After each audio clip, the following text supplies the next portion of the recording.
Bonjour à tous et bienvenue dans la suite de cette formation ChatGPT, le modèle de langage intelligent qui va vous permettre de monter en compétences dans plusieurs domaines tels que l'informatique, la culture générale, la programmation, les mathématiques et bien plus encore. On va poursuivre sur la série de deux cadres de travail, c'est-à-dire que sont les cadres généraux qu'on a abordé la première version précédemment dans la précédente vidéo.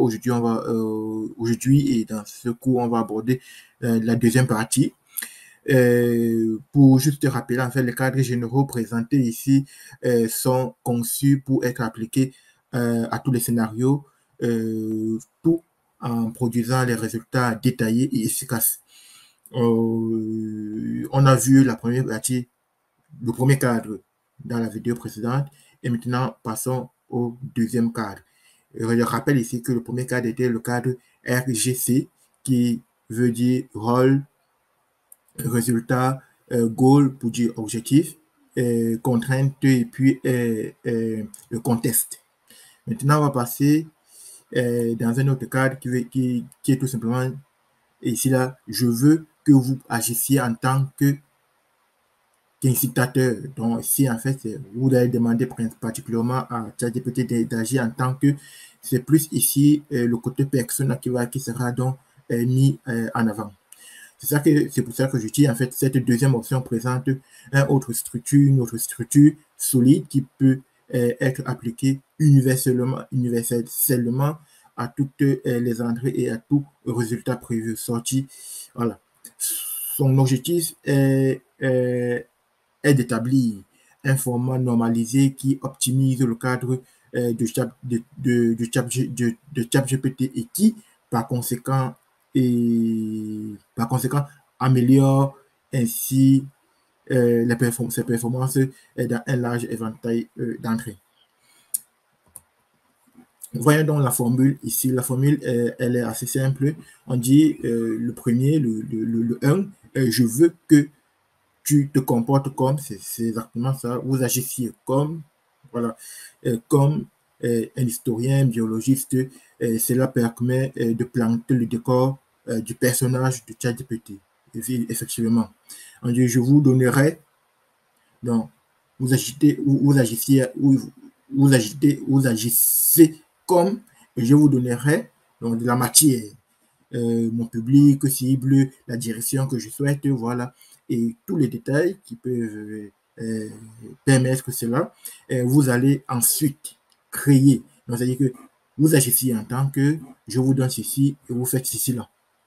Donc vous spécifiez donc maintenant le ton, le style, voilà, c'est pour optimiser en fait le résultat qui sera rendu. Et la formule du prompt, c'est la suite.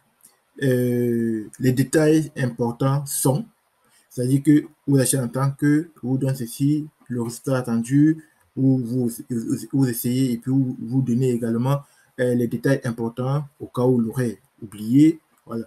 Public cible, là on se répète un peu, mais c'est important de le mentionner. Et puis, bien évidemment, il faut affiner votre résultat. Si nécessaire, soyez plus persuasif. Mettez les mots-clés les plus importants en gras. C'est exactement ce qu'on verra dans l'exemple tout à l'heure. Passons donc à l'exemple. Je souhaite, ça c'est le premier exemple, très clair, je souhaite que vous agissiez en tant que coach, ça c'est déjà, on lui donne un persona. Je vous donnerai quelques objectifs personnels et professionnels. Vous créerez ensuite un programme de 7 jours sous forme de tableau que je devrais suivre pour atteindre mes objectifs. Mes objectifs quotidiens à court terme sont les suivants. Méditer, faire de l'exercice, lire et travailler sur mes projets. Mes objectifs à long terme sont de signer 30 nouveaux clients et d'économiser 10 000 dollars au cours des 6 prochains mois. Voilà quelque chose qui est assez simple, clair, concis et que vous pouvez utiliser pour vous et pour vos clients si vous faites dans les agences ou bien en tant que freelance. Et le deuxième exemple, il est le suivant. Je souhaite que vous agissiez comme un médecin virtuel. Je vous décrirai mes symptômes et vous fournirez un diagnostic et un plan de traitement. Vous devrez répondre qu'avec vos explications, votre diagnostic et votre plan de traitement et rien d'autre. Les détails importants pour moi sont les suivants. J'ai les maux de tête et des vertiges depuis quelques jours. Quelle pourrait être la cause?